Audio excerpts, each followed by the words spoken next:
جبکہ ایک ایسی پراپرٹی جو آپ نے کرائے پر دی ہوئی ہے وہ آپ کی جیب میں ہر مہینے پیسہ ڈال رہی ہے۔ اس کا کیش فلو مثبت ہے۔ کتاب کے مطابق امیر لوگ مثبت کیش فلو والے اثاثے جمع کرتے ہیں، جبکہ متوسط طبقہ وہ منفی کیش فلو والے واجبات خریدتا رہتا ہے، یہ سمجھتے ہوئے کہ وہ اثاثے بنا رہے ہیں۔ اور اسی کیش فلو کے تصور سے پھر غیر فعال آمدنی یعنی پیسیو انکم اور چوہا دوڑ یعنی ریٹ ریس کا نظریہ جڑتا ہے۔ کتاب کہتی ہے کہ ہم سب ایک چکر میں پھنسے ہوئے ہیں۔ ہم زیادہ محنت کرتے ہیں، ہماری تنخواہ بڑھتی ہے، ہم اپنے اخراجات بڑھا لیتے ہیں، اور پھر ان بڑھے ہوئے اخراجات کو پورا کرنے کے لیے ہمیں اور زیادہ محنت کرنی پڑتی ہے۔ یہ کبھی نہ ختم ہونے والی دوڑ ہے۔ آپ کو کیوساکی کی وہ کہانی یاد ہے جب وہ بچپن میں اپنے دوست کے ساتھ مل کر کامکس کی ایک لائبریری چلاتے تھے؟ جی بالکل، وہ ایک بہترین مثال ہے۔ ان کے امیر والد نے انہیں سکھایا کہ وہ خود کاؤنٹر پر نہ بیٹھیں، بلکہ کسی اور بچے کو اس کام پر رکھیں اور اسے تنخواہ دیں۔ اس طرح وہ دونوں خود وہاں موجود نہ ہوتے ہوئے بھی پیسہ کما رہے تھے۔ یہ 9 سال کی عمر میں غیر فعال آمدنی کا ان کا پہلا سبق تھا۔ کتاب کا مرکزی خیال یہی ہے کہ مالی آزادی تب حاصل ہوتی ہے جب آپ کی غیر فعال آمدنی آپ کے کل اخراجات سے زیادہ ہو جائے۔ صحیح۔ اس مقام پر آپ کو پیسے کے لیے کام کرنے کی ضرورت نہیں رہتی، کیونکہ آپ کے اثاثے آپ کے تمام اخراجات پورے کر رہے ہوتے ہیں۔ یہ چوہا دوڑ سے نکلنے کا خیال بہت پرکشش ہے، لیکن کتاب جو راستے بتاتی ہے کیا وہ واقعی سب کے لیے ہیں؟ ایک بڑی تنقید یہ کی جاتی ہے کہ کتاب میں دی گئی مثالیں، خاص طور پر ریئل اسٹیٹ کی ڈیلز، بہت مبہم اور غیر حقیقی لگتی ہیں۔ وہ اکثر ایسی ڈیلز کا ذکر کرتے ہیں جو بغیر کسی سرمایہ کے کی گئیں اور ان سے فوری طور پر بہت زیادہ منافع کمایا گیا۔ ہاں، اور یہ ایک انتہائی درست تنقید ہے۔ مثال کے طور پر کتاب ایک ایسی ڈیل کا ذکر کرتی ہے جہاں مصنف نے کریڈٹ کارڈ سے چند $1000 کا بیانہ دے کر ایک پراپرٹی خریدی، اسے فوراً تھوڑی مرمت کے بعد زیادہ قیمت پر بیچ دیا اور چند گھنٹوں میں ہزاروں ڈالر کما لیے۔ جی، ناقدین کہتے ہیں کہ یہ کہانیاں جوش تو دلاتی ہیں، لیکن یہ 90 کی دہائی کی امریکی مارکیٹ کی عکاسی کرتی ہیں۔ آج کے ریگولیٹڈ ماحول میں جہاں بینکوں کے قوانین بہت سخت ہیں، ایسا کرنا تقریباً ناممکن اور انتہائی خطرناک ہے۔ مطلب یہ کتاب آپ کو یہ تو بتاتی ہے کہ کیا کرنا ہے، لیکن کیسے کرنا ہے اس پر زیادہ تر خاموش رہتی ہے۔ بالکل۔ اس سے جڑا ایک اور بڑا اعتراض کتاب کے نوکری کے بارے میں منفی رویے پر ہے۔ کیوساکی ہر قسم کی ملازمت کو چوہا دوڑ کہہ کر مسترد کر دیتے ہیں، جو بہت سے لوگوں کے لیے پریشان کن ہو سکتا ہے۔ کیا یہ خطرناک مشورہ نہیں؟ حقیقت میں تو بہت سے لوگ اپنی ملازمت سے نہ صرف اچھا پیسہ کماتے ہیں، بلکہ انہیں اس سے اطمینان اور مقصدیت بھی ملتی ہے۔ میں اس سے اتفاق کرتی ہوں۔ میرے خیال میں یہ کتاب کا سب سے کمزور پہلو ہے۔ یہ اس حقیقت کو نظر انداز کر دیتی ہے کہ ایک مستحکم نوکری ایک مضبوط مالی بنیاد فراہم کر سکتی ہے، جس پر سرمایہ کاری کی عمارت کھڑی کی جا سکتی ہے۔ جی بالکل۔ بہت سے کامیاب سرمایہ کاروں نے اپنی ابتدائی سرمایہ کاری اپنی نوکری کی تنخواہ سے ہی کی تھی۔ کتاب ایک کاروباری یا سرمایہ کار بنو، مقابلہ ملازم رہو کی جھوٹی تقسیم پیدا کرتی ہے، جبکہ حقیقت میں یہ دونوں ساتھ ساتھ چل سکتے ہیں اور اکثر چلنے بھی چاہیے۔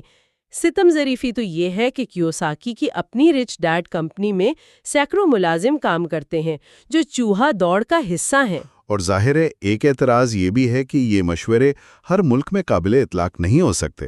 جو حکمت عملی امریکہ میں کام کر سکتی ہے، ضروری نہیں کہ وہ پاکستان، ہندوستان یا کسی اور ملک کے معاشی اور قانونی ڈھانچے میں بھی اسی طرح کام کرے۔ بالکل۔ ٹیکس کے قوانین، پراپرٹی کے حقوق اور سرمایہ کاری کے مواقع ہر جگہ بالکل مختلف ہوتے ہیں۔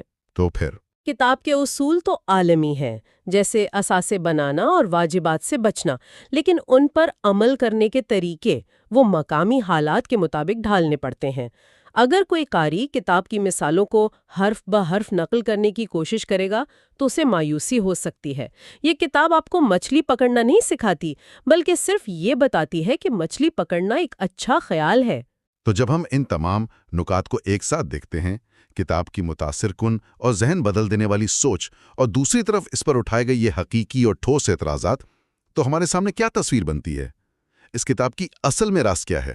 میرے خیال میں اس کی اصل میراث اس کی خامیوں کے باوجود بہت گہری ہے۔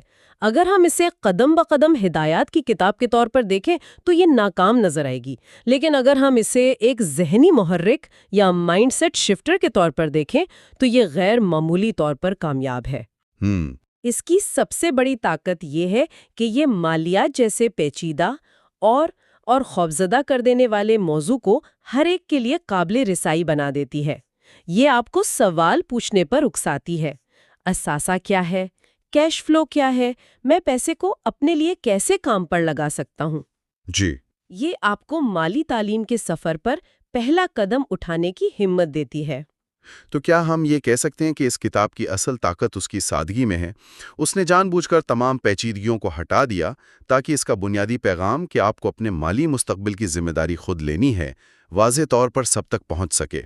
اس نے لاکھوں لوگوں کو پہلی بار یہ احساس دلایا کہ مالی معاملات کوئی ایسی چیز نہیں جو صرف ماہرین کے لیے ہے، بلکہ ایک ایسا ہنر ہے جسے کوئی بھی سیکھ سکتا ہے۔ بالکل، یہ ایک گیٹ وے ڈرگ کی طرح ہے جو آپ کو مالی خواندگی کی دنیا میں داخل کرتی ہے۔